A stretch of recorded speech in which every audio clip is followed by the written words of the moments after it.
마이크론의 시가총액이 삼성전자보다 높잖아요. 마이크론 삼성전자 위에 있을 수 있는 기업이 아니에요. 디램만 하더라도 이제 세계 1위 삼성전자, 2위 SK하이닉스, 그리고 저 밑에 마이크론이 3위로 있었거든요. 근데 이제 마이크론이 미국에 상장되어 있다는 그 이유 때문에 지금 시가총액이 삼성전자보다 높은 그런 상황이 있는 건데, 많은 분들이 엔비디아가 TSMC 대신에 삼성전자를 선택한다는 얘기예요. 근데 정확히 얘기하면은 대신 삼성 파운드를 선택하는 게 아니고요, TSMC와 함께 삼성전자를 선택한다는 게 맞아요. 네, 반갑습니다. 또 나왔습니다. 저는 김선영의 햇세드 경제라는 유튜브, 조그마한 유튜브를 운영하고 있고요. 뭐 그 밖에 한국경제TV나 뭐 SBS, KBS 다양한 곳에 나가면서 그래도 조금 긴 투자 경력에서 다양한 것들을 경험을 했는데 도움이 되어드리고자 열심히 활동하고 있는 김선영이라고 합니다. 최근 증시 상황 어떻게 보고 계신가요? 오늘이 10월 27일이잖아요. 오늘 아까 장 전부터 이미 뭐 4,000포인트 넘어가고 뭐 삼성전자도 막 10만 전자 넘어가고 하길래 오늘이 그날인가라는 생각을 가지고 있었는데 4,000포인트가 시원하게 넘어가더라고요. 일단 유지가 되고 있는데 그 와중에도 또 수급이 들어가고 있는 업종과 그리고 차익 실현이 좀 나오고 있는 업종들이 좀 갈라지고 있는 것 같습니다. 사실 근데 이거는 너무 당연하고 일반적인 흐름이기 때문에 혹시나 뭐 내 종목이 계속 간다 혹은 간다고 너무 좋아할 필요도 없고요. 그리고 이제 내 종목이 좀 오늘 쉬어간다 해가지고 싫어하실 필요도 없을 것 같습니다. 어쨌든 뭐 지금 시장은 그만큼 정말 안정적인 상황이 흘러가고 있는 상황이고, 일단 4,000포인트는 지난번 출연에서 말씀드렸지만 시간 문제라고 말씀드렸어요. 삼성전자 10만 원과 함께. 근데 이제 이 흐름이 앞으로 이어질 것인가에 대한 부분을 우리는 좀 고민을 해야 될 것 같은데, 뭐 그 얘기는 차근차근히 우리가 이제 뒤에서 좀 말씀드리면 될 것 같고요. 일단 지금 오히려 저는 방송을 계속 보신 분들은 아실 거예요. 뭐 작년부터 계속 보신 분들은 이제 제가 평가를 받았던 거는 어떤 혹자가 이런 거 말씀하셨어요. 생각 없는 강세론자다라는 말씀을 하셨는데, 그때 당시 제가 또 말씀드렸던 것과 지금까지 말씀드린 거는 사실 변함이 없었죠. 저는 코스피 지수는 일단 3,850포인트는 갖다 대놓고 시작해야 거기가 스타팅 포인트지, 그 전까지는 우리나라는 이제 말이 안 되는 지수다라는 말씀을 드리면서 뭐 레버리지라든지 삼성전자, SKS에 대한 매수 의견을 좀 드리고 버티시라는 말씀을 드렸는데 잘 되고 있는 것 같아요. 그리고 이제 이 흐름이 이어질 것 같은데, 긍정적인 부분은 그때 당시에는 제가 우리나라 스타팅 포인트가 3,850이라고 말씀드렸는데 최근에 제가 계산해 보니까 올랐더라고요. 3,900한 2, 30 정도. 근데 오늘 4,000이잖아요. 스타팅 포인트보다 많이 안 올라왔죠. 그 얘기는 아직 갈 만한 구간이 충분히 있다. 하지만 또 재밌는 건 이건 있어요. 우리나라든 미국이든지 간에 이 1,000포인트가 바뀌는 거, 미국은 10,000포인트가 바뀌는 거, 이렇게 될 수 있겠죠. 의미부여합니다. 그리고 그 자리에서 이제 수급들이 좀 많이 꼬여 있고 착실한 매물들이 몰리는 그런 포인트대가 항상 그 자리이기 때문에 그건 우리가 좀 염두를 해줄 필요가 있을 것 같아요. 근데 야, 잠깐만, 코스피는 4,000인데 코스닥은 지금 거기가 아닌데 그러면은 코스피 4,000 간다고 코스닥까지 같이 밀려라고 물어보시면 그럴 수 있죠. 왜냐하면 우리나라 코스닥 기업들은 대부분 코스피 대형 기업들, 대기업들로부터 수주를 따오기 때문에 어떤 기업 올라가면 관련사들이 코스닥은 다 올라가게 돼 있어요. 근데 그 기업에서 차익 실현이 나오면은 그 관련 코스닥 기업들도 밀리는 게 어쩔 수 없는 우리나라 시장의 특징이기 때문에 그건 조금 이제 우리가 마음을 미리 좀 이제 예상을 하고 대비할 필요가 좀 있을 것 같지만, 뭐 중요한 거는 제가 올해도 내내 말씀을 드렸는데 거의 방송마다 말씀드린 것 같아요. 촬영한 오늘 기준으로 12월 달에는 12월 끝나는 그 시장에 더 높은 자리 있을 거다라는 말씀을 드렸는데 오늘도 똑같이 이제 10월 끝났네요. 이제 11월, 12월 남았는데 중간에 조정이 있을 수는 있지만 뭐 그걸 오히려 매수의 기회로 삼으시고 더 높은 자리에서 마감하지 않을까라는 생각을 가지고 있습니다. 무섭게 증시가 오르고 있는데 곧 코스피 4,500 돌파할 것으로 예상하시나요? 가능하죠. 일단 저는 뭐 사실 우리나라는 이제 미국이나 다른 일본 같은 데 비해서 좀 이제 한풀이 상승이라고 생각을 해요. 왜냐하면 그들은 이미 수년 동안 굉장히 많이 올라왔잖아요. 근데 우리나라는 외부적인 이슈도 문제를 줬고 내부적으로 뭐 대주주양도세 무슨 뭐 이런 것들 때문에, 세제 때문에 사실 뭐 기억을 다 하시겠죠. 올해 1월 달만 하더라도 전 세계 상승률 1위 뭐 탑3 중에 2개 지수가 우리나라였죠. 코스피, 코스닥이 우리나라 거의 전 세계 상승률 탑이었는데 갑자기 대주주양도세 카드를 꺼내면서 이제 우리나라 증시는 수개월 동안 어려운 시간을 겪게 됩니다. 그리고 그 이후에 대주주양도세 문제가 이제 들어가면서 그 이후에 외국인들의 흐름이 완전 바뀌었죠. 그래서 저는 이렇게 말씀을 드리는 게 맞는 것 같아요.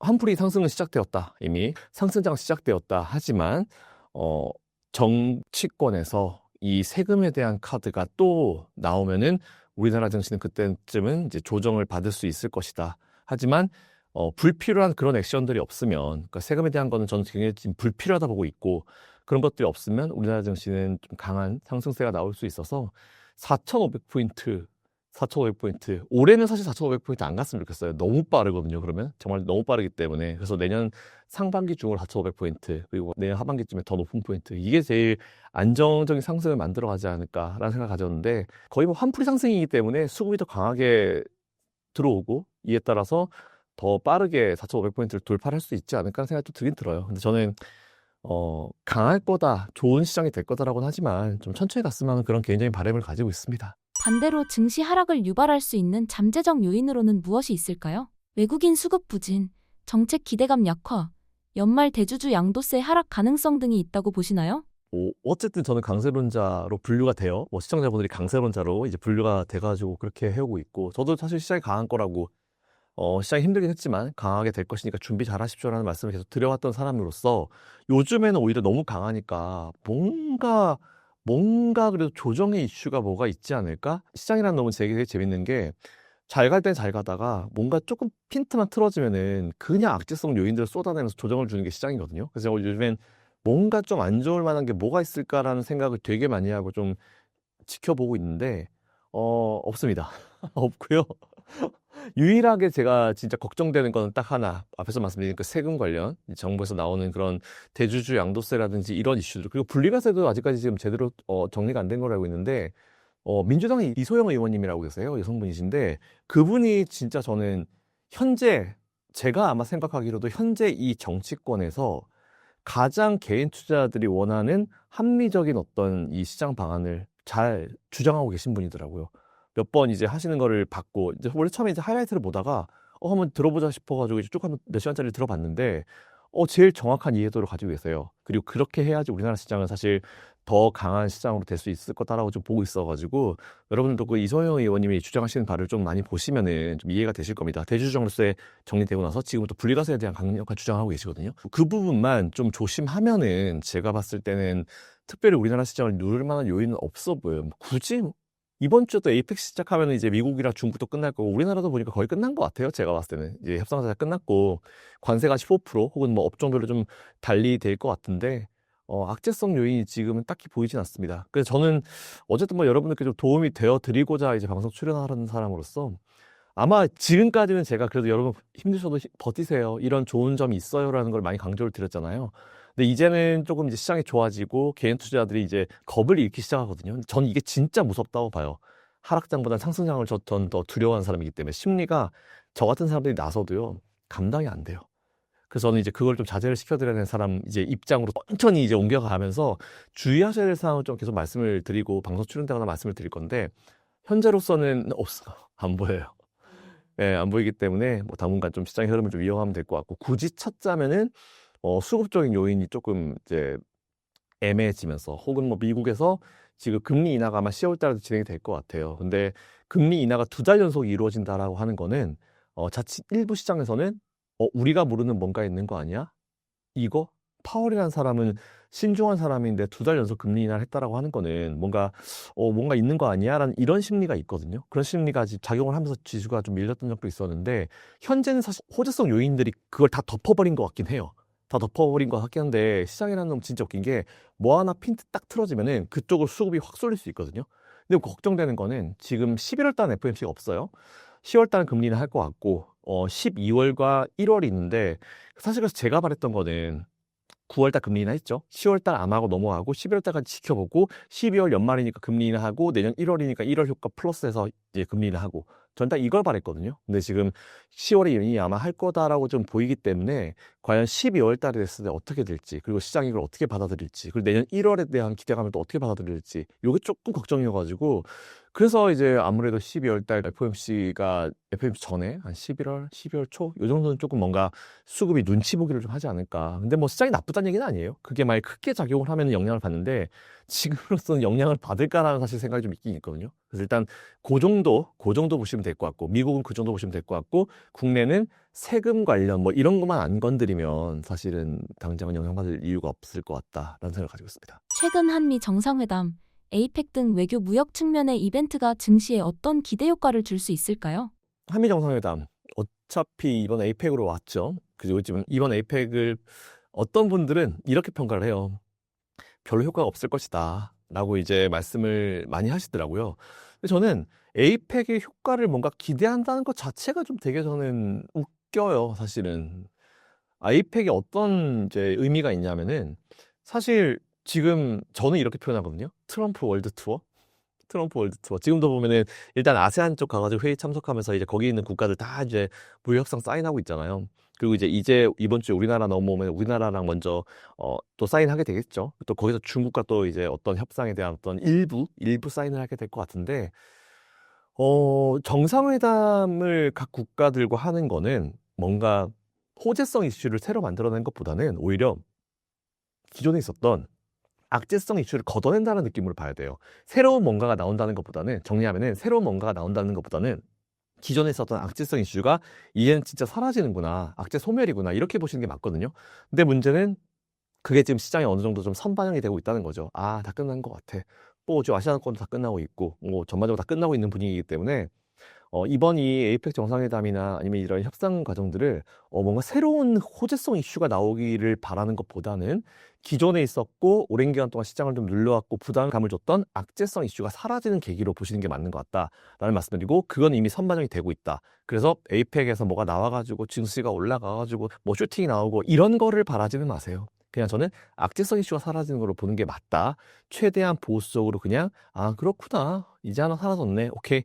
숨 좀 돌린다. 딱 요 정도 느낌으로 보시는 게 제일 적절하다라고 생각하고 있습니다. 경기 침체에 대한 우려가 지속해서 제기되는데 이 부분에 대해서 어떻게 생각하시나요? 그 누구예요? 도대체 경기 침체 얘기하는 사람이 누군지 모르겠는데 물론 이제 인간이란 동물 자체가 이제 예전에 이제 시대 때부터 지금까지 유지가 되어 왔었던 거는 그 리스크라는 거 이제 혹시나 무슨 일이 벌어지지 않을까라는 그런 걱정을 계속하면서 이제 인류가 유지되어 왔다라고 하긴 하죠. 뭐 걱정하는 거는 뭐 당연히 인간의 어떤 본성인 것 같은데 이게 좀 과해요. 지금 이 상황에서 경기 침체. 글쎄요. 제가 수년 전에 경기 침체설이 굉장히 많았던 시기가 있었죠. 그때부터 저도 이제 다양한 활동을 하고 있었고 방송으로 나갔었는데 사실 그때는 모든 사람들이 다 경기 침체가 온다라고 생각을 했었어요. 근데 진짜 우리나라에서 이 경제 전문가라고 하는 사람들 중에 손에 꼽거든요. 경기 침체 오지 않는다라고 대놓고 말하는 사람이 진짜 5명이 안 돼요. 근데 그때는 이 5명도 안 되는 사람들이 이 온 세상의 우리나라의 모든 투자자들의 비판을 다 받았죠. 그러니까 저 같은 경우는 심지어 어떤 전문가 지금 그때 좀 핫했던 사람이 있었어요. 근데 그 사람이 온다고 하는데 네가 뭔데 안 온다고 해? 이렇게 하면서 사실 비판을 많이 받았거든요. 근데 제가 그때 주장했던 건 딱 하나. 소비가 죽지 않은 이상 절대 경기 침체가 오진 않는다. 딱 제 나이대가 이제 예전에 IMF를 직격탄으로 얻어 맞아가지고 이제 가사가 이제 가게가 기울었던 딱 그 나이대이기 때문에 그때에 대한 기억이 명확하거든요. 너무도 명확하고 너무도 생생하고 참 힘들었던 기억이에요. 근데 그때와 지금을 그때 당시에 경기 침체설이 많이 났던 때를 비교했을 때 우리나라는 여전히 인천공항은 북적였고 물론 코로나 때문에 못 가는 경우도 있었기 때문에 그거는 뭐 논외로 봐야겠죠. 그런데다가 강남에 있는 신세계백화점이 전 세계에서 매출 1위를 찍고 조 단위 매출을 만들어내고 경기 침체? 글쎄 이해가 안 되는데? 라는 생각을 좀 했었습니다. 그리고 미국에서도 뭐 여전히 소비가 좋은데 근데 기업들이 뭐 실적이 좀 안 나와가지고 그때 당시에 막 기업들이 막 해고를 막 하니까 그거 가지고 얼마나 안 좋으면 해고할까 이런 얘기 했는데 저는 뭐라고 했냐면 그게 아니고 그때 당시에는 또 메타버스니 뭐냐 하면서 많은 사람들 인력을 정말 생각 없이 빨리 막 다 뽑았다. 근데 조금 지나고 나니까 잠깐만 이렇게 많은 사람이 필요 없는데 라고 하면서 경영 효율화를 생각하면서 이제 내보냈죠. 구조조정을 했죠. 근데 그거를 경기 침체로 받아들인 사람이 있었는데 결국 아니었습니다. 경기 침체 안 왔잖아요. 그래서 제가 그때부터 지금까지 똑같이 드리고 있는 말씀이 있어요. 경기 침체는 걱정하지 않는데 저는 경제 위기를 걱정하는 사람이에요. 지금 유동성 장세잖아요. 수년 후에는 진짜 이 유동성을 잘못 걷어들이게 되면은 경제 위기가 세게 올 수도 있다는 생각을 가지고 있어요. 근데 물론 2, 3년 내의 문제는 아니에요. 나중에 문제고 그때는 또 제가 또 강력하게 비관론자가 되겠죠. 그때는 그렇게 뭐 될 건데 지금은 경기 침체를 논할 시기는 아닌 것 같아요. 경기 침체 논하면서 우리 개인 투자자들 얼마나 많이 손해봤어요. 다 온다고 그래서 공포감 극대화시켜놓고 그때 당시에 막 종국들 물려있는 거 반토막 이상 나는 거 다 손절해버리고 이랬잖아요. 너무 많은 피해자를 양산을 했잖아요. 근데 지금 아니에요. 여전히 우리나라는 지금 소비가 괜찮고요. 전반적인 뭐 미국에 대한 소비도 그렇고 뭐 소비자 심리 지수는 조금 이제 애매해졌긴 했지만 이제 연말로 가면 크리스마스 시즌 들어가죠. 그리고 기업들이 여전히 지금 이제 소비에 대한 부분을 생각을 해가지고 다양한 것들을 또 만들어내고 있는 상황이기 때문에 그리고 이제 금리 인하기로 들어가면 시장에 돈이 풀리고 그죠? 그 돈이 또 돌겠죠? 그 주식시장 좋잖아요. 돈 많이 벌겠죠? 그 돈 가지고 뭐 하겠습니까? 돈 쓰는 거예요. 시장 자체가 좋은데 오히려 그때보다 지금이 경기 침체설이 더 들어가야 정상이죠. 그때는 시장이 안 좋았거든요. 주식시장으로 돈을 못 벌었죠. 근데 미국 같은 경우는, 일본 같은 경우는 돈을 실제로 이제 많이 벌었던 시기가 있었고, 그때 당시에 그 돈 가지고 썼고, 근데 시장이 안 좋으니까 이제 못 쓰는 거 아니야라고 하면서 소비가 줄어든다라는 얘기를 했었는데, 우리나라 지금 시장 좋잖아요. 주변만 보다도 이미 조금씩 돈이 벌리고 있는 사람들이 하나씩 하나씩 나오고 있는 상황이고, 연말까지 더 좋으면 그 돈 뽑아가지고 연말 쓰겠죠? 소비가 안 좋을까요? 경기 침체설 저는 그거 주장한 증권사 직원 있으면 그 사람 잘라야 된다 생각합니다. 이상입니다. 현재 증시 상황과 금리 인하 국면에서 가지고 있는 현금으로 꼭 사야 할 종목은 무엇인가요? 확실히 지금 말씀하신 대로 지금 현금 가지고 있으면 안 돼요. 지금 이제 무조건 자산으로 넘겨야 되는 시기고, 그게 뭐 비트코인이 됐든 뭐 주식이 됐든지 뭐가 됐든지 간에 자산을 넘겨야 되는 시기인데, 일단은 뭐 미국과 우리나라 나눠보면은, 미국은 사실 저는 이렇게 말씀을 드려요. 최근에 개인 투자자들이 공부를 더 열심히 하시니까 미국의 막 중소형 기업들, 유명하지 않은 기업들로 투자를 되게 많이 하시거든요.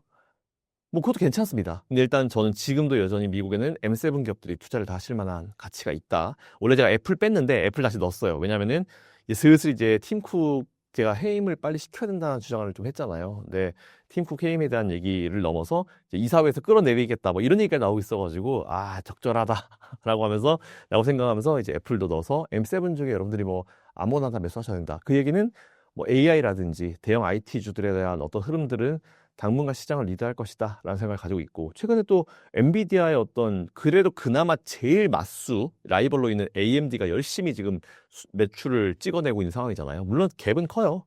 갭은 큽니다. 예전에 삼성전 D램 회사의 삼성과 뭐 SK하이닉스처럼, 물론 이제 SK하이닉스 제끼고 뭐 둘이 왔다 갔다 하고 있긴 하지만 여전히 좀 많이 벌어져 있기 때문에 뭐 엔비디아나 AMD 뭐 둘 다 사실 그런 기업에 대한 어떤 뷰는 그대로 유지를 하면 될 것 같고, 미국은 M7 중에 뭐 아무나 매수하셔도 될 것 같다라는 생각을 가지고 있고요. 뭐 테슬라도 좋죠. 자, 그리고 우리나라 같은 경우는 이제 뭐 제가 자주 말씀드리지만 MSCI 코리아 인덱스, 거기 보면 외국인들이 바라보는 우리나라의 주요 업종들이 다 나와 있어요.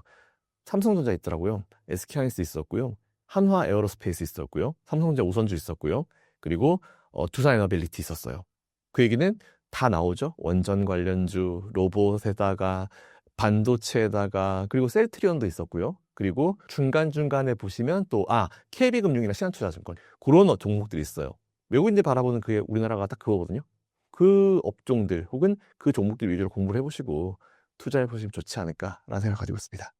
최근 삼성전자 주가가 좋은 흐름을 보이고 있는데 삼성전자 상황은 어떤가요? 1년의 기간 동안 제 방송 보시면서 삼성전자 투자 의견을 들으시고 조금씩 추가 매수하신 분들 진심으로 축하드립니다. 어쨌든 뭐 10만 원, 10만 1,000원을 넘어가고 있고 엄청나게 좋은 모습을 좀 보여주고 있잖아요. 자, 10만 전자로 치면, 근데 이제 예전에 우리 삼성전자 같은 경우는 50대 1로 주식을 스플릿했죠. 주식 분할을 했죠. 네, 액면 분할을 했습니다. 그러면서 이제 그때로 치면 현재 사실 삼성전자 주가는 한 주당 500만 원이 맞아요. 자, 500만 원으로 보니까 뭔가 확 부담스럽죠. 근데 10만 원 하면은 뭐 10만 원이면 뭐 친구들이랑 뭐 술 한잔 안 하면은 뭐 나올 수 있는 돈이네. 혹은 뭐 열심히 일하면은 뭐 하루 이틀 정도면 이제 얻을 수 있는 돈이네. 이렇게 보통 많이 생각하시잖아요. 자, 그 정도까지 왔습니다. 드디어 삼성전자가. 근데 이제 저는 사실은 이제 지금 정도 자리에서 수급적인 부분으로 치면 단기간 내에 조금 조정이 나와도 이상하지 않은 자리라 생각해요.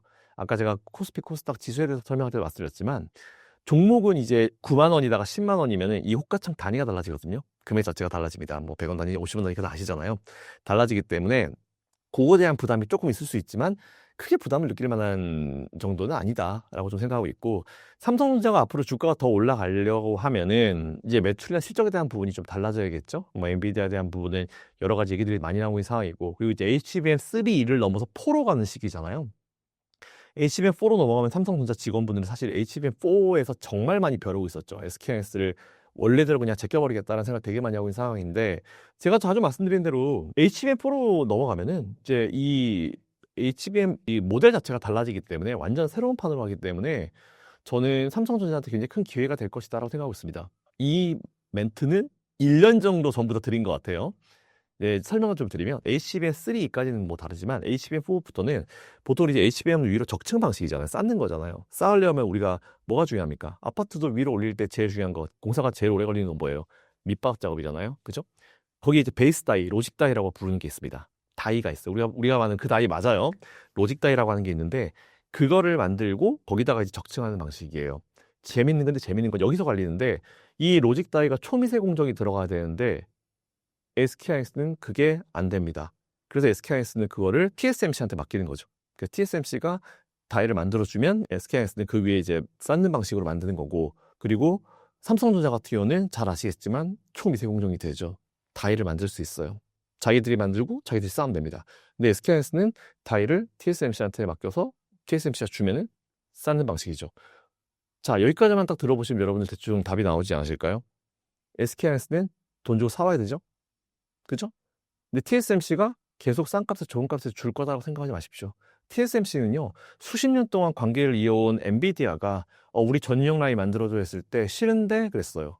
그리고 빨리 받고 싶어? 그러면 20, 30% 정도 이 익스프레스 페이를 더 해라. 그러면 빨리 우선순위를 해주겠다. 이렇게 얘기한 게 TSMC예요.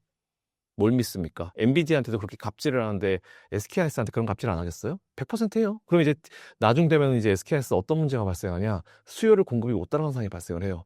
근데 이 삼성에서는 열심히 수요일만 맞춰주게 되면은 다 할 수 있으니까 자기들이 생산해서 자기들이 다 할 수 있죠. 그래서 저는 나중에 이게 이런 상황 자체가 그렇게까지 가면 안 되지만 정말 심각해지게 되면은 SK하이닉스가 일부 물량을 삼성전자한테 파운드리에 낼 수 있는 그런 상황도 오지 않을까라고 생각합니다. 물론 그걸 또 설계를 넘겨야 되는 그런 상황이기 때문에 이게 될지 안 될지는 모르겠는데, 삼성 파운드리 같은 경우는 이제 경쟁력을 갖추기 시작했고 적자폭을 줄이기 시작했다는 부분이 좀 의미가 있는 것 같아요. 그래서 저는 오히려 지금 삼성전자 상황은 더 좋을 것이고요.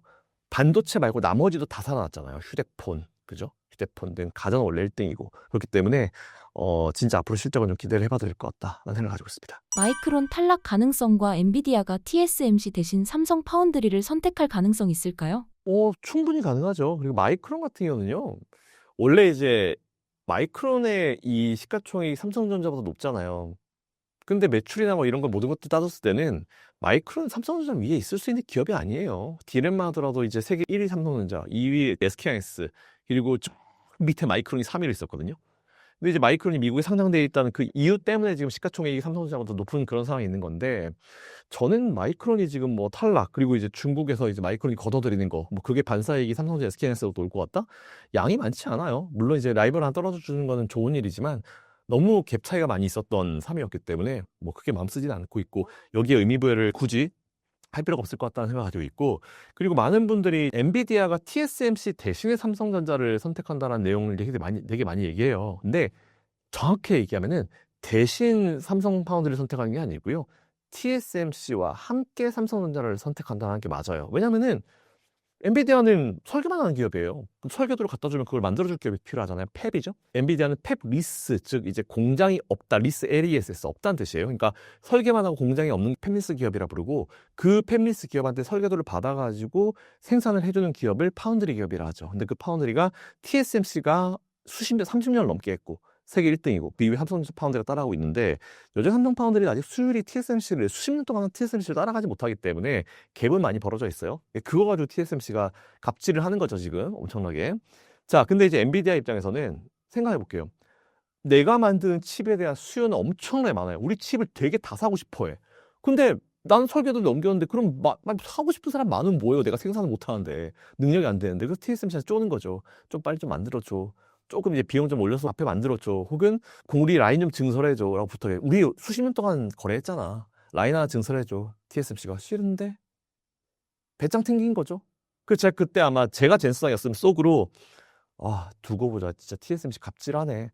그러면서 옆에 있는 삼성전자한테, 야, 니들은 왜 수율을 빨리 못 잡아가지고 지금 내가 이 상황에 니들이 수율만 맞춰주고 니들 파운드리만 좋으면 내가 니들한테 물량 주면 난 생산 더 늘릴 수 있잖아. TSMC 생산분, 삼성전자 생산분.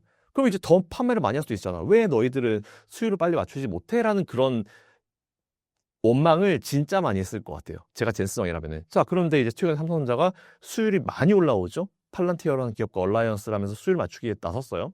많이 올라왔어요. 당연히 엔비디아 입장에서는 선택을 안 할 수가 없죠. 공장을 빨리 늘려야 되니까. 그리고 젠슨왕 CEO랑 이재용 회장님 지난번에 미국에서 둘이 이제 포하고 또 오시잖아요. 우리 이번에 에이펙에. 네, 뭐 좋은 소식이 있을 거다. 공식 발표가 아마 이번에 에이펙은 뭔가 좀 되게 이쁘게 만들지 않을까 싶어요. 공식 발표, 삼성과 엔비디아 공식 발표. 이렇게 있으면 또 업사이드가 더 올라갈 수도 있겠죠. 그래서 저는 엔비디아가 TSMC 삼성 파운드리 선택한 게 아니고 TSMC와 함께 앞으로는 삼성 파운드리도 같이 이용할 것이다. 그리고 그거에 대한 공식 발표는 아마 에이펙에 있지 않을까요? 그게 사실 제일 이쁜데 나올 것 같아요. 그렇습니다. 현재 TSMC와 인텔의 상황은 어떤가요? 일단 TSMC는 자기 사업 잘해요. 여러 기업들이, 여러 페미스 기업들이 TSMC는 원래 뭐 1등이고, 파운드리 쪽에 뭐 30년을 넘게 한 기업이기 때문에 수율도 좋고요. 뭐 우수한 인력이 있고, 다 좋아가지고 TSMC 잘 나가요. 괜찮아요. 매출도 상상을 초월할 정도로 계속 이제 높은 성장률을 기록하고 있는데, 인텔. 전 세계에 그 IDM이라고 종합 반도체, 그러니까 정말 이 설계부터 파운드리까지 싹 다 하는 IDM 기업이 딱 두 개가 있습니다. 삼성전자, 그리고 인텔이죠. 자, 근데 삼성전자는 그냥 잘해요. 근데 이제 인텔 같은 경우는 아시겠지만 옛날에 그 CPU가 인텔이었잖아요. 인텔 거 다 붙어 있었잖아요. 근데 이제 워낙 걔네들이 잘 하다 보니까 재무제의가 들어오고, 그러면 안 됐지만 이제 투자에 대해서 좀 소홀해지기 시작하고, 뭐 매출 늘리기에 집중하다 보니까 망했죠. 완전 망했죠. 완전 망했죠. 팩 깨시고 돌아와도 망했죠. 안 되죠. 근데 미정부 입장에서는 뭐라 생각할까요? 아, 옛날에 얘 되게 잘하던 앤데 경영의 실패 때문에 여러 가지 기타 등등의 이유 때문에 얘가 완전히 회사가 맛이 갔어. 근데 하드웨어는 괜찮아. 하드웨어는 괜찮은 기업이야. 한번 좀 밀어줘 볼까? 라는 액션을 되게 많이 취했잖아요. 그래서 이제 인텔을 밀어주게 하면서 뭐 정부에서 인텔에 대한 뭐 지분을 하니 어쩌니 막 이런 얘기 나오면서 막 대놓고 이제 인텔을 좀 밀어주고 있는 그런 느낌인데, 일단은 이 반도체라는 업종이 참 되게 재밌는 거는 돈이 아무리 많고요. 그걸 돈을 때려 부어도요. 물리적인 시간이 필요합니다. 수율을 올리려면. 그런 식으로 쳤으면 삼성전자 돈 계속 투자했으면은 TSMC 수율 따라가겠죠. 중국 돈 그렇게 퍼부었는데 안 되잖아요. 물론 이제 어느 정도는 한다고 그러고. 요새 중국으로 되게 재밌는 얘기 많이 나옵니다. EUV 노광 장비를 얻지 못하니까 EUV 노광 장비가 있는 기업을 인수하거나 아니면 그거 갖다 이제 중고로 사가지고 자기들이 그걸 뜯어서 스스로 만들어 보려고 하다가 그거 완전 망했다고 그러잖아요. 그런 걸 하고 있어요, 지금 중국이. 자, 그런 상황에서 어쨌든지 간에 지금 이 인텔 같은 경우는 미 정부의 지원을 받고 있긴 하죠. 지원을 받고 있긴 한데 쉽게 단기간 내에 살아나서 삼성의 어떤 이런 거를 따라오지는 못할 겁니다. 뭐 인텔이 뭐 1점 몇 년도 간다고 하잖아요. 갈 수는 있어요. 목표는 높으면 좋죠. 언젠가는 가겠지만 지금 당장은 못해요. 절대로. 단기간 내에 될 수 있는 문제는 아니기 때문에 일단 뭐 그거는 참고하시면 되되, 인텔은 사실 주가 측면을 봤을 때는 저점을 찍고 이제 계속 좋은 모습 보일 것 같긴 합니다. 근데 이제 성장성이나 앞으로 비전이나 청사진 이런 것들을 좀 보여줄 필요가 있죠. 근데 어쨌든 인텔은 살아나는 건 맞는 것 같다. 저점은 지난 것 같다라고 생각하고 있고, TSMC는 잘해요. 잘할 건데 이제 삼성이 얼마나 잘해주냐에 따라서 이제 TSMC의 룸을 뺏을 수 있으니까 그거는 좀 우리가 앞으로 좀 눈여겨볼 일이고, 개인적으로는 삼성전자 파이팅으로 좀 외치는 편입니다. 미국 내 TSMC 공장 증설 속도는 어떤가요? 일단 뭐 여러 가지 얘기들이 되게 많이 나와요. 뭐 근데 공장 증설에 대한 부분은 사실 최근에 보면은 우리나라 이 2차 전지 배터리 관련 LG엔솔 이런 기업들 직원분들이 되게 많이 안 좋은 대우를 받았잖아요.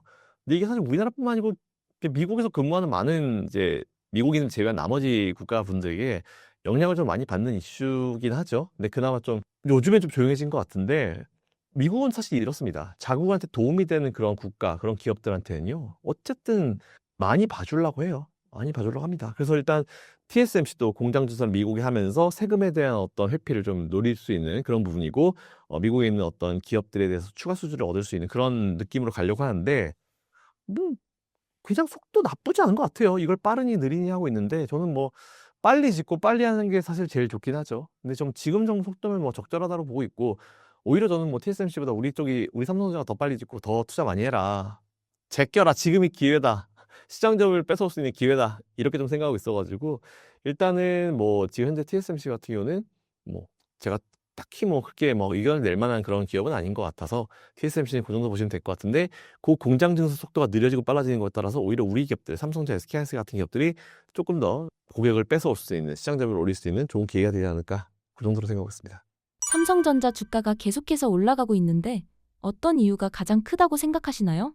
한풀이에요. 말 그대로 이제 그동안 못 올랐던 게 오르는 건데, 사실 참 오르기가 어려웠었죠. 이제 외국인들이 바라보는 시각도 그렇고 우리가 바라보는 시각도 그렇고, 삼성전자 하면 일단 반도체이기 때문에 반도체가 좀 살아나야지 분위기가 바뀐다라는 그런 의견들이 많잖아요. 근데 원래 D램도 압도적 1등이었다가 중국이 좀 많이 따라왔고, 그리고 이제 최신 반도체의 경우에는 오히려 삼성전자가 SK하이닉스한테 따라잡히고 이제 시장 점유율을 내주는, 어떻게 보면 삼성 입장에서 굴욕이죠.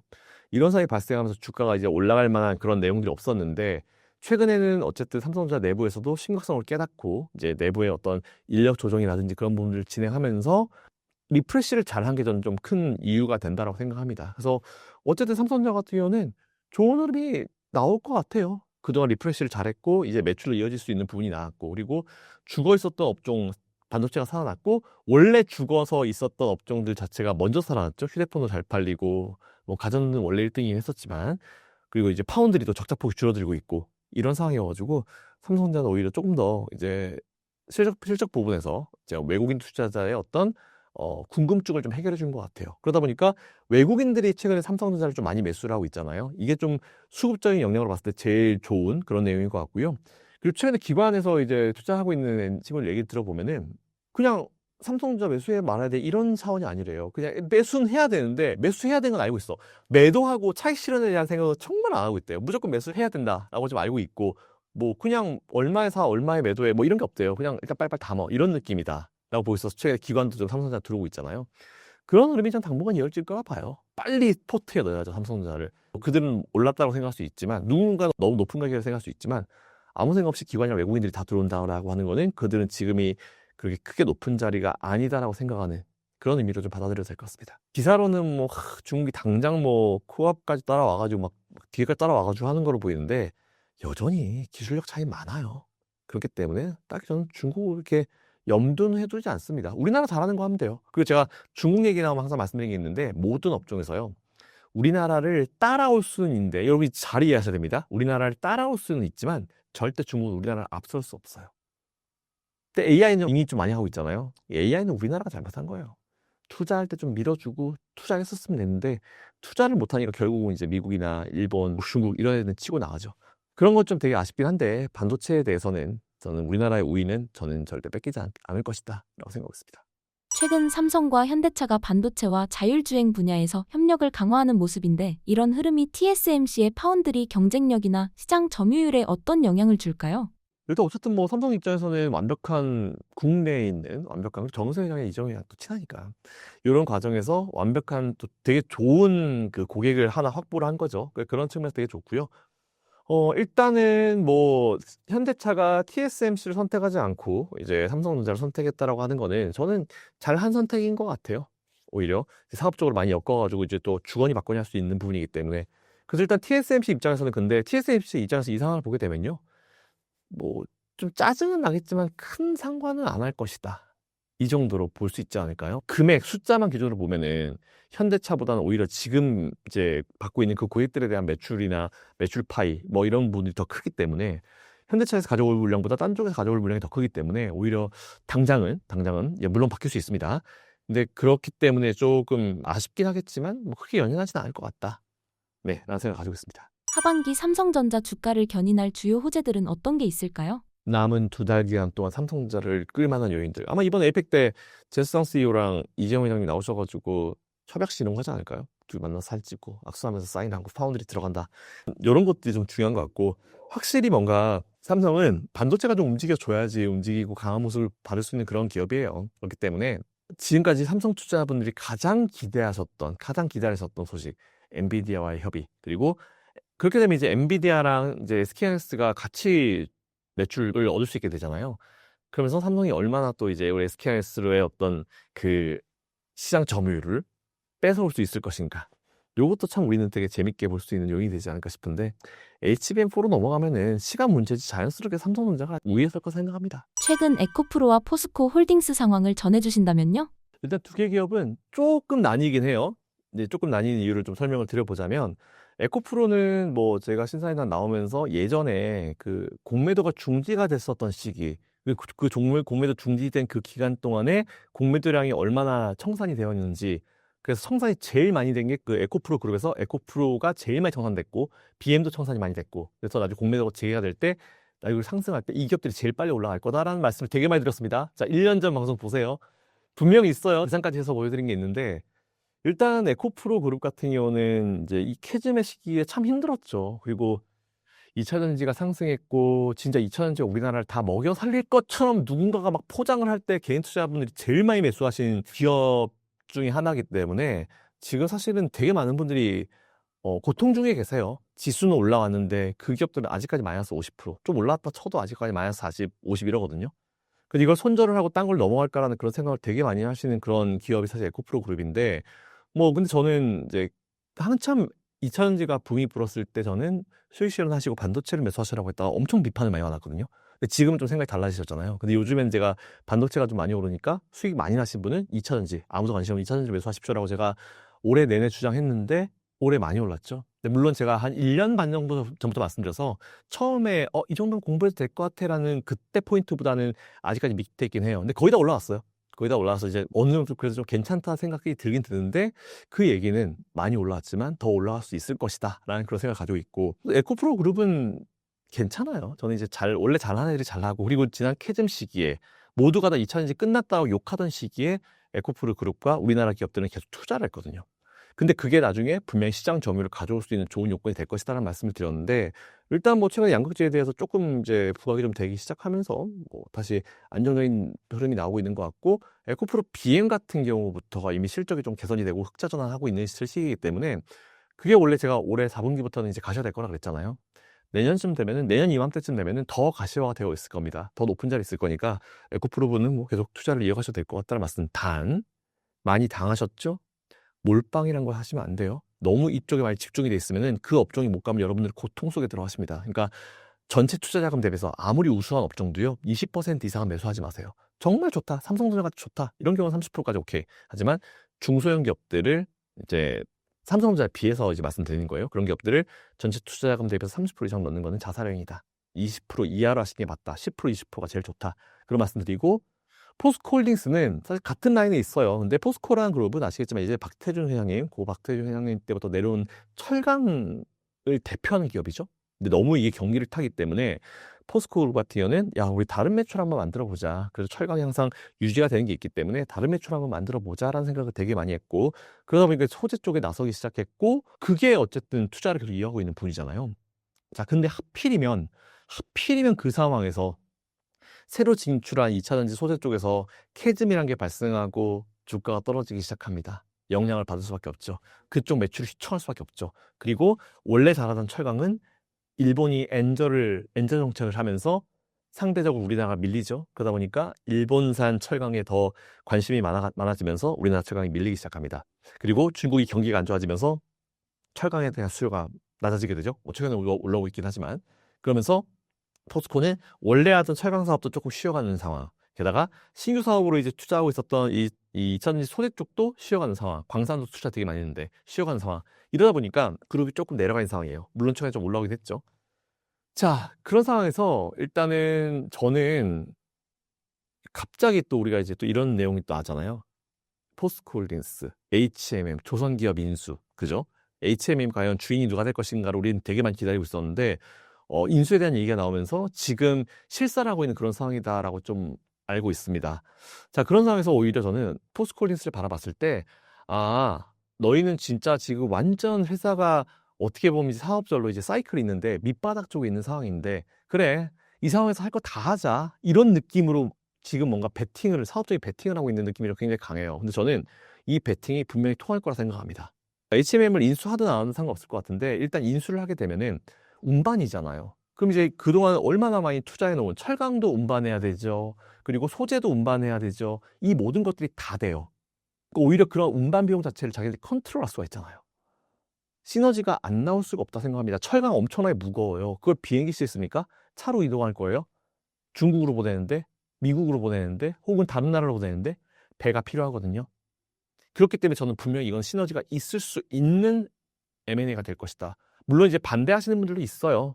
그럼 너무 네가 다 먹는 거 아니냐라고 하시는 분도 있을 수 있는데, 저는 인수가 좀 이루어졌으면 좋겠다는 개인적인 생각 가지고 있어요. 물론 인수를 하면서 그 기업에 일하시는 분들이나 이런 그 인력적인 부분에 대해서 이제 피해가 없도록 해야죠. 착한 M&A를 했으면 좋겠다. 기왕이면 이제 직원분들 다 모시고 가면서 이제 근데 뭐 불필요한 어떤 경영의 효율화를 위해서 좀 이제 해고가 좀 있을 수는 있어요. M&A 과정에서. 근데 진짜 너무 그냥 다 갈아엎어, 이런 식의 M&A는 안 됐으면 좋겠다는 생각을 가지고 있는데, 저는 좋은 M&A가 될 것 같습니다. 그래서 결론적으로 말씀드리면 에코프로 그룹은 어려운 상황에서 투자 잘했고 이제 좀 살아나고 있는 상황이기 때문에 오케이, 고 하자. 포스코홀딩스 너무 어려운 상황이었던 건 맞는 것 같아. 근데 이 어려운 상황에서 그래, 오케이, 우리는 그냥 기왕 이렇게 미래를 보고 가는 거 진짜 한번 다 판 벌려보자. HMM 인수까지. 오케이. 인수를 한다는 거는 회사가 가지고 있는 돈이 나가는 거잖아요. 유보자금이 빠지기 때문에 투자자들은 불편할 수 있어요. 근데 그렇게 불편했던 기업이, 대표적인 기업이 어딘지 아십니까? SK하이닉스요. 옛날에 하이닉스가 주인을 못 찾아서 헤매고 있을 때, 현대반도체부터 시작했잖아요. 그러니까 여기저기 속된편을 까이고 있을 때 갑자기 SK텔레콤이라는 돈 많은 기업이, 우리가 매달 SK텔레콤에 기부하고 있잖아요. 10만 원씩. 이 기본료라는 걸로 우리가 기부를 하고 있잖아요. 5만 원, 10만 원씩. 매달 돈이 많이 쌓이죠. 그 돈 많은 SK텔레콤이 하이닉스를 인수합니다. 그때도 비판 엄청 많이 나왔어요. 그렇게 돈이 많은 기업인데도 SK텔레콤 그리고 SK그룹들의 주가가 단기간에 밀렸어요. 크게. 근데 지금 SK하이닉스 어떻게 됐습니까? 이걸 보시면 돼요. 그래서 기업들을 운영하는 CEO들은요, 우리 투자자 혹은 증권가들이 바라보는 그 시각과는 차이가 엄청나게 많습니다. 미래를 봐요. 그래서 저는 이 M&A가 말 이루어진다고 하면은 포스코한테는 10년, 20년 후에는 굉장히 강력한 무기가 될 것이다 라고 생각하고 있어서, 길게 보시는 분들은 포스코홀딩스 저는 투자 가능하다, 지금도 뭐 하시는 거 가능하다, 그리고 목표가를 제가 또 말씀드리면 또 비판하실 거예요. 근데 저는 목표가 100만 원 정도는 가놓고 봐야 된다. 그럼 그때쯤 되면 이제 포스코홀딩스가 또 모르겠어요. 포스코홀딩스를 또 분할했잖아요. 아직 상장은 안 했는데 철강이랑 분할했잖아요. 그래서 저는 그걸 갖다 상장하면 안 된다라는 주의인데, 나중에 100만 원까지 올라가면은 주가를 또 삼성처럼 스플릿 해가지고 뭔가 또 다시 할 수 있는 그런 상황이 되지 않을까 싶어가지고, 장기적으로는 포스코홀딩스는 지금 투자를 위해서 공부를 좀 하셔야 된다라는 그런 생각을 가지고 있습니다. 2차 전지 분야에서 대역 전극이 일어날 것이라는 전망의 근거는 무엇인가요? 이거 여러분들 제가 한 2년 전부터 계속 말씀드렸던 내용인데 다시 한번 해볼까요? 그때 당시에는 굉장히 비판적으로 많이 받아들였었어요. 2차 전지 끝났다 라는 내용, 또 뭐 인재형 기후 제한에 너나 살아, 이런 내용들을 되게 많이 받았거든요. 근데 제가 그때부터 했던 내용 그대로 제가 지금 맞춰서 설명드려볼게요. 2차 전지, 배터리죠? 배터리는 뭡니까? 전기를 보관하는 거잖아요. 그때 당시 2차 전지주는 그냥 2차 전지랑 전기차는 똑같이 봤어요. 다른 산업인데. 맞잖아요. 전기차에 들어가는 수많은 부품 중에 하나가 2차 전지고, 근데 그 배터리가 워낙 전기차에서 차지하는 비율 자체가 높기 때문에, 그만큼 비싸기 때문에 거의 뭐 2차 전지주와 전기차주를 똑같이 봤는데, 그때 제가 말씀드렸던 거는 배터리, 전기가 들어오는 거. 배터리 우리 전기차에만 씁니까? 휴대폰에도 쓰고 각종 기기에 다 들어가 있는 게 배터리잖아요. 그래서 저는 분명히 이 배터리가 나중에 다른 쓰임이 분명히 발생할 것이고, 그러면서 제가 그때 강조드렸던 게 딱 두 가지였거든요. 슈퍼차저. 인프라가 있어야지 전기차가 늘어난다. 전기를 충전해야지. 우리가 아무리 휴대폰이 있어도, 제가 지금 방송 들어오기 전에 피디님 죄송한데 휴대폰 충전 좀 해주세요. 배터리가 떨어졌으니까. 전 보조 배터리가 없으니까. 보조 배터리를 왜 안 들어왔을까? 나를 원망하게 되죠. 그것처럼 전기를 저장해놓고 우리는 항상 이제 휴대를 해야 됩니다. 배터리 결국 그거예요. 그러다 보니까 충전을 또 해줘야 되는 인프라가 필요한 것이죠. 충전소가 필요한 것이고, 그리고 이 배터리 자체를 다른 곳에도 활용할 수 있는 구간이 분명히 나올 것이다. 그래서 제가 그때 ESS라는 거를 제가 아마 말씀을 드렸어요. 근데 그때 당시에는 ESS 얘기했을 때, 야, 테슬라도 지금 ESS 하는데 매출 정말 요만큼인데, 슈퍼차저도 요만큼이고 정말 매출 적은 거 얘기하고 앉아있네 라는 리플을 제가 본 적이 있습니다, 실제로. 근데 지금 ESS가 먹여 살리고 있죠. 근데 ESS 여러분들 어떤 업종이에요? 전기차예요? AI잖아요. 그죠? 2차 전지는요, 예전에는 전기차에만 집중되어 있었지만 지금은 전기차는 그대로 살아있어요. 전기차에 대한 어떤 관련성은. 거기다가 ESS, 즉 AI 관련주로 들어간 거죠. 양쪽 다 들어간 거예요. 그러면은 우리가 생각을 해봐야겠죠. 지난번 상승과 지금 상승을 어떻게 봐야 되냐. 판이 달라졌어요. 저는 지난번 상승 그 높은 가격대 있잖아요. 어떤 사람들이 거기까지 못 간다는데 저는 거기 뚫을 거라 봐요. AI라는 이 테마가 죽지 않는 이상 뚫을 거라 봅니다. 지금은 근데 ESS 발로 올라갈 수밖에 없어요. 이번 테슬라 실적도 발표도 보니까 ESS 쪽 많이 늘었더라고요. 그리고 LG엔솔 같은 경우는 ESS가 먹여 살렸잖아요. 그 세제 혜택 제외하고도 이제 돌아섰잖아요. 그런 것 자체가 의미가 있어요. 더 늘어날 거예요. 자, 이런 상황에서 ESS로 그럼 2차전지 관련주들이 막 엮여서 올라가요. 근데 지금 전기차는 좀 죽어있는 느낌이죠. 왜 죽어있는지 아십니까? 유가가 싸요. 결국 전기차는 시장 점유율을 누구한테 뺏어와야 돼요? 내연기관차, 기름 넣는 차들한테 시장 점유율 뺏어와야 되잖아요. 근데 지금 유가가 낮아요. 그러면 지금 굳이 내연기관차, 기름 넣는 차를 운영하는 사람들이 전기차를 생각할 이유가 없죠. 당연히. 자, 근데 이 낮은 유가 상황이 여러분들 계속 이어질 거라 생각하십니까? 아니요. 워렌 버핏이 지금 옥시덴탈 페트롤리움을 계속 매수하고 있어요. 올라갈 거라 보는 거죠. 자, 그럼 유가가 이제 올라가기 시작한다. 그러면 어느 정도 딱 선이 넘어가면은 아, 기름값 비싼데 이 얘기 나올 거거든요. 그럼 이제 자연스럽게 우리는 어디로 갑니까? 예전에는 아, 비싸도 넣어야지 막. 그리고 되게 재밌는 영상들 되게 많이 나왔잖아요. 그 막 해리포터의 주인공이 예전에 막 나와가지고 기름값 높을 때 거기에 막 마법 주문 중에 하나가 뭐 익스펙터 페트롤리움 이게 있었는데 비싸니까 익스펜시브 페트롤리움 이렇게 막 얘기했었던 그런 되게 재밌는 짤을 봤어요. 그만큼 유가가 올라가기 시작하면은 예전에는 전기차라는 대안이 없었을 때는 아, 정말 비싸지만 넣어야지라는 게 있었거든요. 근데 지금은 전기차라는 대안이 있어요. 그 상태에서 전기차는 계속 성장을 하겠죠? 배터리 가격은 낮아져 있는 상황이잖아요. 어느 순간 이 수요가 전기차로 팍 튈 겁니다. 그럼 그때 되면 2차 전지 업종은요, 양날개를 다 가지게 돼요. ESS를 잘 가고 있죠? 버티고 있죠? 전기차 이제 유가가 올라가기 시작하면은 전기차도 튈 거예요. 그럼 이제 양쪽으로 올라가는 거죠. 그럼 예전에 전기차만 바라보고 만들었던 그 높은 가격대, 근데 지금은 오히려 그거보다 더 강력한 AI가 붙었고, 원래 거 살아나고, 안 좋을까요? 딱 삼성 느낌인 것 같은데? 삼성도 반도체냐, 나머지 뭐 파운드리냐, 파운드리가 계속 마이너스였는데, 얘 가지고 반도체가 버티고 있었는데, 반도체가 죽었어요. 완전 박살나고 있었죠? 파운드리가 근데 적자폭이 좀 살아나고 있고, 그리고 또 나머지 삼성에서 나머지 하고 있는 그런 휴대폰들이 잘 팔리고 있고, 정상화, 얘가 좀 버티고 있는데, 원래 잘하던 애가 살아나. 그게 저는 2차 전지주의 미래라 생각합니다. 이 얘기를 제가 1년 반 전부터 더 전에 드렸었죠. 지금은 아마 좀 다르게 들리시지 않을까. 그래서 결론은 뭐다? 저기 위에 지금 고민하고 계신 분들 있잖아요. 여러분들께 제가 드리고 싶은 말씀 딱 하나 있어요. 다시는 누군가가 강력하게 어떤 한 업종을 밀어붙인다 하더라도요. 여러분들 스스로 너무 많은 비중을 넣지 마십시오. 자살행위예요. 그것만 하시면 돼요. 저도 사실 그랬던 적 많아요. 저도 그러면서 배웠기 때문에. 그렇기 때문에 그 자리까지 올 수 있습니다. 매출. 배터리 가격 떨어져가지고 배터리 가격이 반토막 났는데 어떻게 그 매출이 나와? 라고 하시잖아요. 제가 자주 들은 예죠. 지금 만일 에르메스 백 가격이 2천만 원이 아니고요. 20만 원이라 생각해 보십시오. 저는 지금 방송 촬영을 그만두고 뛰어갈 겁니다. 하나 사러 와이프 사주려고.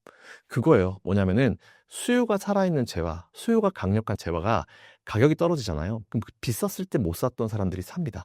옛날에 테슬라밖에 못 샀죠. 가격이 떨어지니까 루시드, 리비안, GM 같은 기업들이 다 붙어요. 매출처가 더 많아졌죠. 그럼 가격은 떨어졌지만 옛날보다 반밖에 안 팔리지만 옛날보다 2배가 더 팔리면 매출은 똑같아져요. 2배밖에 안 팔릴까요? 저는 그렇게 안 보는데.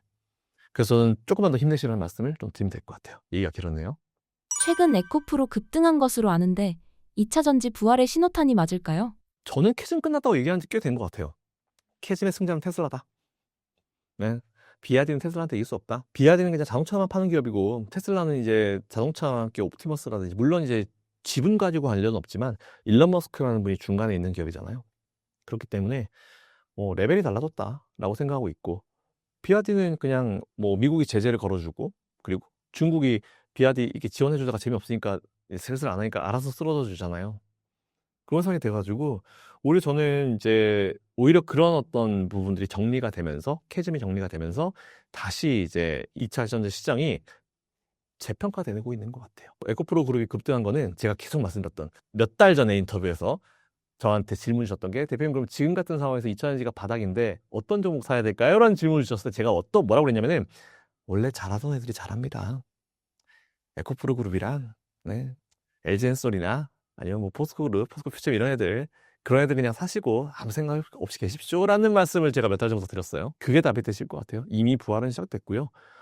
조금의 이제 이 흐름은 있겠지만 네, 조금만 더 버티신 것에 대한 어떤 결론은 얻으실 수 있지 않을까 생각하고 있습니다. 2차 전지의 주가 상승 이유는 어떤 것으로 보고 계신가요? 저는 이제 AI와 기존에 있었던 전기차 요 두 가지가 같이 그래서 참 이제 인간관계에서는 그러면 안 되지만 기업들한테는요 무조건 양다리 상다리 걸쳐야 돼요. 매출처가 다양해야죠. 한 곳만 주구장창 파는데 그게 안 되잖아요. 휘청합니다. 그래서 예전에 코로나 때도 그런 경우 되게 많았잖아요. 디즈니, DIS 예를 들어볼까요? 디즈니 같은 경우 원래 이제 오프라인으로 디즈니 랜드 월드 가지고 매출을 만들어냈고 IP 가지고 사업하던 회사잖아요. 근데 갑자기 코로나 터지니까 디즈니 랜드 월드 다 닫아버리니까 매출 박살났죠. 그때 뭐 만들었어요? OTT 만들었잖아요. 디즈니 플러스. 그래서 원래 없었던 매출을 만들어냈죠. 마블을 인수했죠. 새로 원래 없었던 매출이 나온 거잖아요. 어느 정도는 버티고 코로나가 조용해지고 다시 디즈니랜드 월드가 올라가니까 이전보다는 이 매출의 파이가 늘어나게 되는 거죠. 딱 그 느낌이라 보시면 될 것 같아요. 2차 전지가 현재 거품이 꼈다는 의견도 보이는데 앞으로의 2차 전지 주가 전망은 어떻게 예상하고 계신가요? 2차전지 거품에 대한 얘기는 제가 몇 년 전에 드렸었어요. 그래서 그때도 조심스럽게 2차전지가 너무 높으니까 거품이라고 표현하면 너무 이제 표현이 과격하니까 저는 좀 순화했죠. 너무 높으니까 차익 실현하셔가지고 반도체를 매수하십시오라고 했던 거는 한 2, 3년 정도, 3년 정도 될 것 같아요. 고점 그 부분에서 이제 말씀을 많이 드렸으니까. 그래서 저는 지금 거품론을 드릴 때는 아니고 오히려 우리가 이런 거 있잖아요. 이게 샤워 좋아하시는 분들, 버블베스트, 버블 좋아하시는 분들은요. 거품 막 만들죠. 그죠? 거품을 만들다가 이제 나중에 뭐가 없어지면 이제 거품을 좀 걷어내고 이제 거품이 없어지잖아요. 지가 알아서 없어지면 다시 거품 만들잖아요. 지금은 처음에 이제 샤워할 때 거품을 벅벅벅 만들었던 상황에서 거품이 많이 없어진 상황이죠. 네. 그래서 저는 거품이 많이 없어졌다고 생각해요. 근데 거품은 또 생길 겁니다. 그때를 주의하시라는 말씀을 드리는 거예요. 지금은 아니에요. 배터리 가격이 떨어지니까 이제 매출처가 늘어나니까 적절하게 이제 경제학에서 제일 중요한 그 용어 중에 하나가 이퀄리브리움, 균형이라는 게 있어요. 모든 거는 균형 가격을 찾아가거든요. 배터리도 제가 자주 보여드렸던 자료 보시면 골드만삭스 자료 이거 되게 많이 보여드려서 아마 제 방송 한 번 해보신 분들은 아 이거 또 꺼냈어라고 하실 거예요. 20년도 21년도 아무도 2차 전지를 모르고 배터리를 모르던 시기 그때 보시면 이 그래프상 맨 밑에 제일 검은 게 뭐냐면 양극재 가격이에요. 양극재 가격을 포함해서 배터리 가격은 하향 안정화가 되고 있었어요. 근데 갑자기 22년도 2000년도에 차트가 확 솟습니다. 왜 솟았냐? 이때 당시에 러시아 우크라이나 전쟁이 발생하면서 모든 원자재 가격이 다 올라간 거예요. 그것이 보면 양극재 가격, 맨 밑에 양극재 가격이 위로 확 튀거든요. 그러다 보니까 배터리 가격이 비싸지게 되는 거죠. 그래서 그때 높은 실적을 만들었던 기업들이 에코프로고 그때 당시에 기업들이 실적이 좋게 나왔던 거예요. 근데 저는 그때 이걸 보여드리면서 아니라고. 이거는 전쟁 때문에 원자재가 올라가지고 지금 양극재가 비싸가지고 배터리 가격이 비싸게 팔아지는 거기 때문에 이건 아니라고. 전쟁이 어느 정도 조용해지면 원자재 가격 원래 정상적으로 돌아올 것이고 그렇게 되면은 이런 정도 안 나온다고. 그건 감당하시라고. 엄청 욕먹었죠 그때. 진짜 욕 많이 먹었어요. 진짜 제가 리플을 안 볼 정도로 진짜 욕을 많이 먹었는데 결국은 지금 그렇게 되고 있는 추세잖아요. 저는 오히려 그래서 저는 지금은 버블은 아니고요. 이제는 좀 예전에 그 그래프 중간에 2, 3년 빼야 돼요. 편집 딱 해야 됩니다. 그 편집 딱 하고 보면은 그냥 20년대부터 계속 배터리 가격은 떨어지고 있어요. 근데 이게 이제 어느 정도 이제 평행선을 이제 만들어가고 있거든요. 그게 바로 배터리의 균형 가격이다. 시장의 수요와 공급이 맞붙는 자리다. 열심히 내려가고 있어요. 제가 봤을 때는 거의 다 온 것 같아요. 그리고 양극재는 거의 내려갔더라고. 양극재는 비슷해요. 20년도랑 지금은 비슷합니다. 근데 요거는 아주 정상적인 흐름이다라고 생각했습니다. 주목해볼 만한 2차 전지 종목은 무엇이 있을까요? 종목은 그냥 원래 잘 하던 애들이 잘할 거예요. 저는 그냥 에코프로 그룹과 포스코홀디스 많이 밀리지만 이건 장기적으로 보셔도 좋을 것 같고 퓨처엠도 좀 좋게 보고 있고요.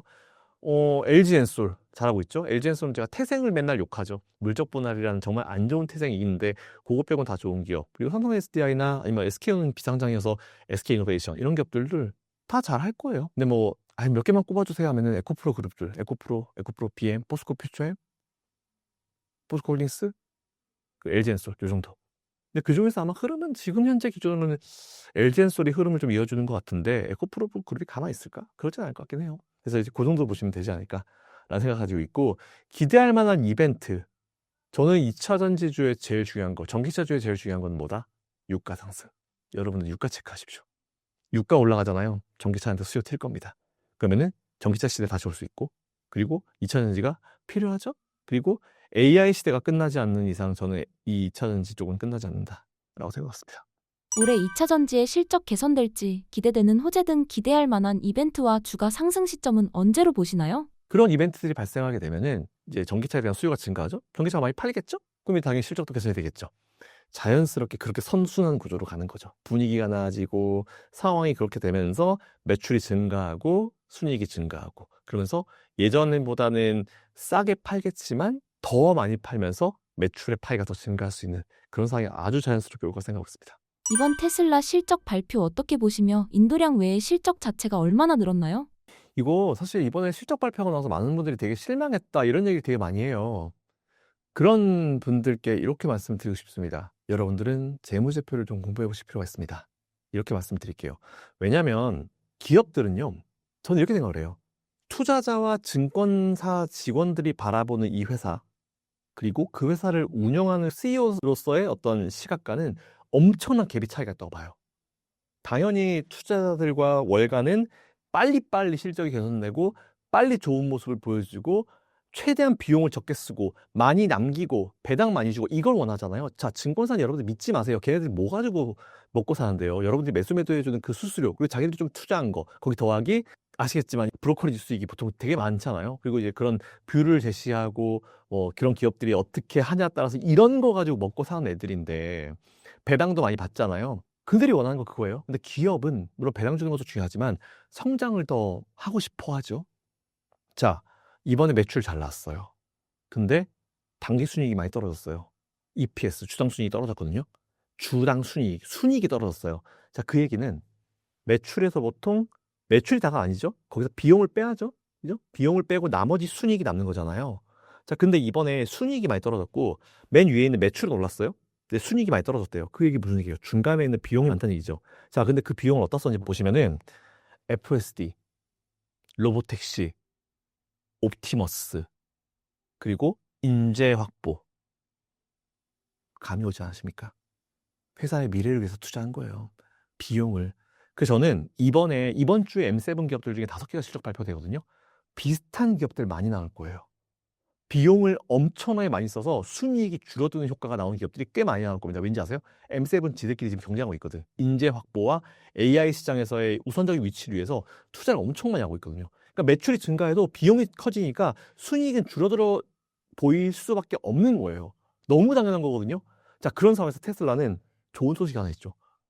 현금이 엄청 늘었대요. 현금이 늘었대요, 여러분들. 아니, 돈 쓰는 현금이 줄어야지. 현금이 늘었대요. 그러면 테슬라가 만일 진짜 재무제표 이쁘게 보이려고 비용 쓰지 마. 인재영입 하지 마. 투자하지 마. 뭐 그러니까 아예 로보택시 뭐 안 내 하지 마. 이런 식으로 했으면 EPS 엄청 뽑았고 당기 수익 엄청 뽑았을 거예요. 근데 그렇게 재무적으로 판단하다가 망한 기업이 미국의 보잉이고 인텔이고 망할 뻔했다가 빨리 정신 차려서 주가 지금 10만 원 뽑은 게 어디예요? 삼성전자잖아요. 재무쟁이들이 괜히 막 이런저런 거 하다가 망할 뻔하다가 겨우 지금 살아났잖아요. 재무적으로 판단하면요 답이 없어요. 근데 테슬라는 오히려 재무적으로 봤을 때는 저는 이번 투자는 굉장히 잘했다. 그리고 현금이 많다. 그래서 테슬라 주가 밀린다? 매수의 기회로 봐요 저는. 그렇게 생각합니다. 여전히 지금도 테슬라 지금 사도 돼요. 그럼요. 이렇게 한마디로 좀 정리할 수 있을 것 같습니다. 테슬라의 글로벌 시장 점유율을 중국 BYD 등 경쟁사가 많이 따라잡았는데 BYD 점유율이 점점 느는 이유는 무엇일까요? 이것도 사실 되게 자주 말씀드린 건데 이게 중요한 거는 글로벌 점유율에 중국도 들어가잖아요. 그러니까 쉽게 얘기하면 이렇게 보면 돼요. 예전에 뭐 중국의 화웨이 폰이 나와가지고 삼성전자 휴대폰이 뭐 경쟁으로 딸릴 수 있다, 뭐 시장 점유율 뺏어올 수 있다 그러잖아요. 제가 뭐라고 그랬냐면은 만일 화웨이 폰이 시장 점유율 20%다. 그러면은 글로벌 점유율이 20%다. 오케이. 그러면 예를 들어서 그러면은 우리 주변의 친구들 중에 10명 중에 말 2명이 화웨이 폰을 가지고 있다. 그때 걱정해라. 화웨이 폰 본 적이 없습니다. 저는 본 적이 없어요. 똑같아요. 2차전지 시장도 마찬가지입니다. 만일 뭐 비아디가 따라와가지고 테슬라 경쟁력을 이 시장 점유율을 따라가가지고 뭐 엄청난 글로벌 점유율을 차지하고 있다. 다 필요 없어요. 내 주변에 비아디 보이는지만 보시면 돼요. 버스를 제외하고. 저는 현재까지 비아디를 본 적이 없습니다.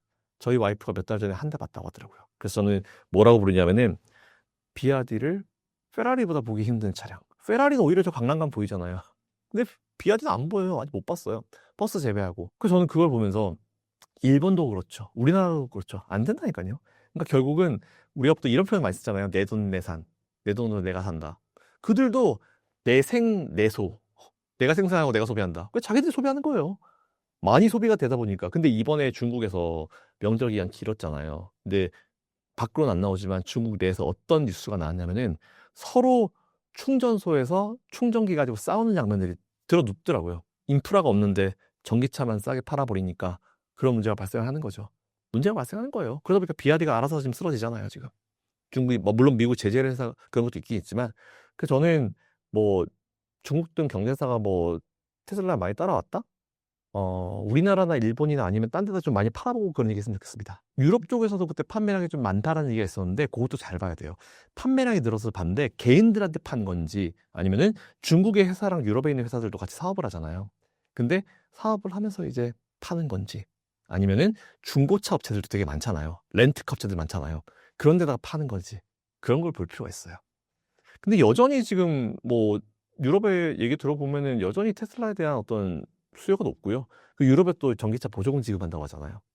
보조금 받으면 당연히 그 전기차의 프리미엄이 어디입니까? 테슬라죠. 저는 유럽에서 전기차 판매량, 테슬라 전기차 판매량 다시 반등해서 더 크게 올라올 수 있을 거라 봐요. 모델 Y도 너무 분위기가 좋고 지금.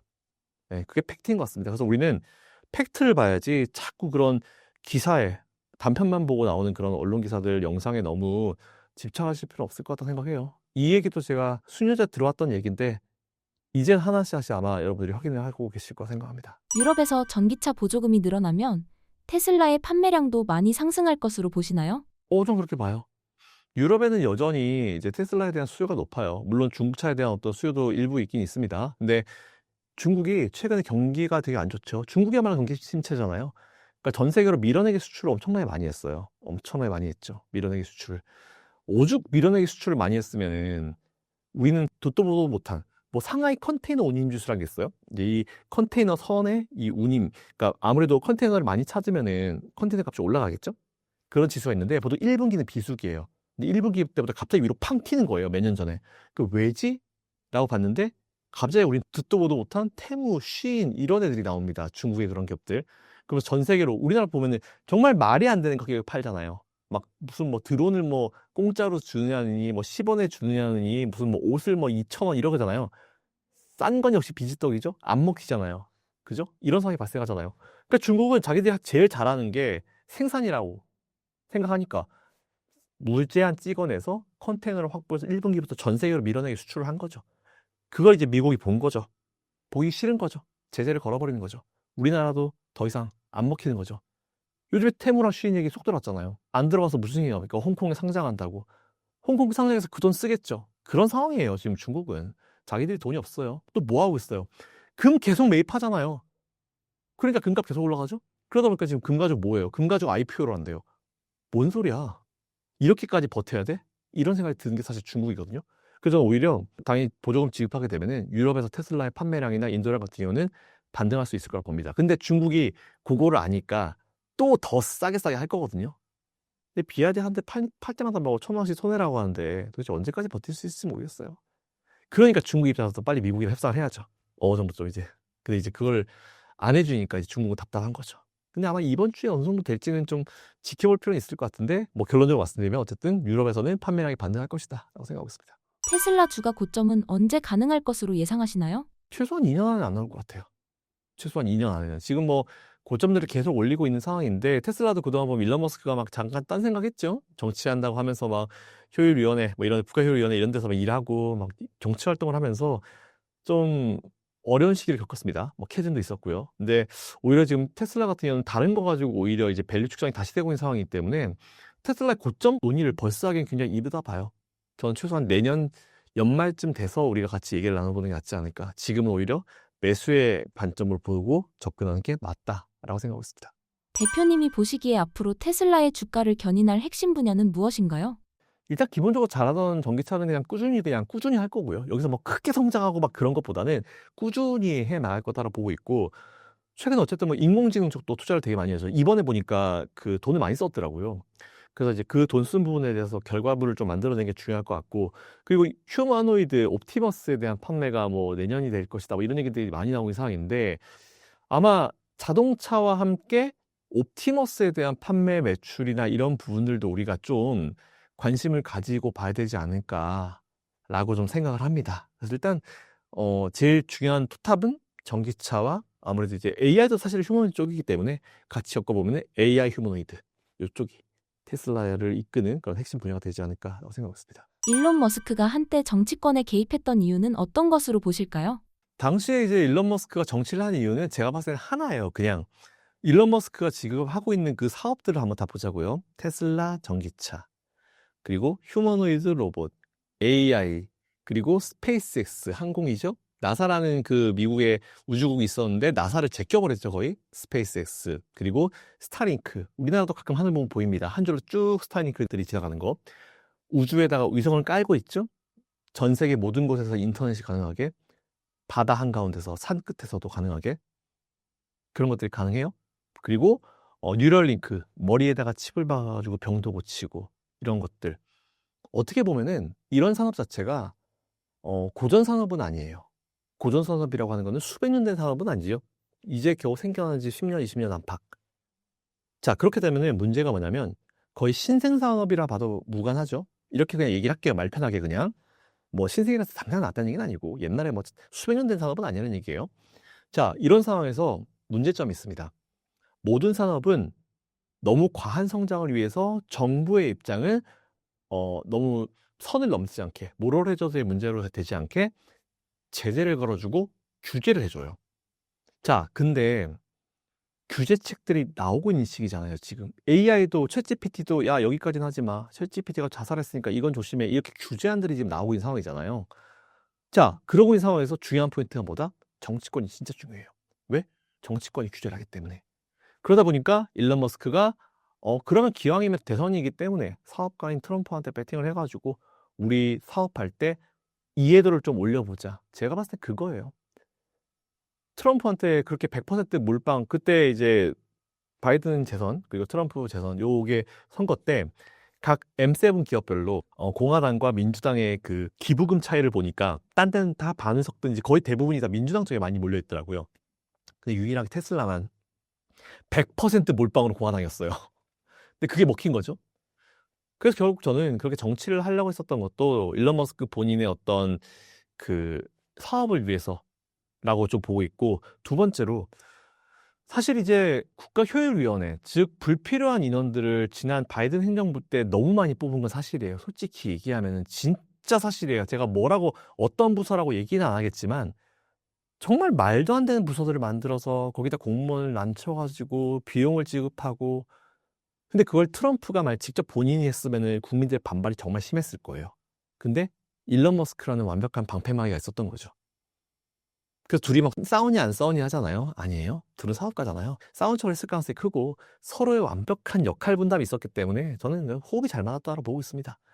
그런 역할을 하기 위해서 사실 일론 머스크가 활동을 한 거죠. 그러다 보니까 이제 트럼프도, 원래는 트럼프는 본인한테 누가 달려들면 굉장히 비판을 많이 하는 사람인데 비판 별로 안 했어요. 희한하지 않아요?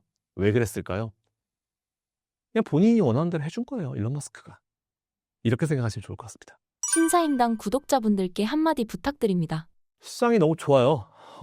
너무 좋아서 여러분들도 아마 다 기분이 좋으실 텐데, 실제로 근데 주변에 개인 투자자분들 오래 하신 분들께 돈 벌었냐 물어보면은 아직 못 벌었거든요. 왜냐하면은 우리에게는 여전히 상처를 주고 있는 2차전지라든지 많은 업종들이 있어요. 물론 올라오긴 했지만. 근데 아까도 말씀드렸지만 그 계기를 여러분들이 이용해서 저도 옛날에 그랬던 것처럼 배우십시오. 그래서 포트폴리오 투자의 중요성을 여러분들이 다시 한번 좀 깨달으시는 그런 어떤 계기가 됐으면 좋겠고요. 저야 뭐 항상 여러분들 응원하는 입장이니까 뭐 투자 잘 열심히 하시면 될 것 같다는 말씀 드리고, 일단은 제가 아마 다음 달 또 나오겠죠? 다음 달 나올 때까지 그냥 편안하게 투자하시면 될 것 같고요. 올 연말까지 혹시나 시장에 조정이 온다 하더라도, 제가 나오기 전에 그 텀이 있죠? 그 텀 사이에 조정이 온다 하더라도요, 그냥 매수의 기회로 삼으시면 될 것 같다라는 그런 말씀 드리고 오늘 영상을 정리하도록 하겠습니다.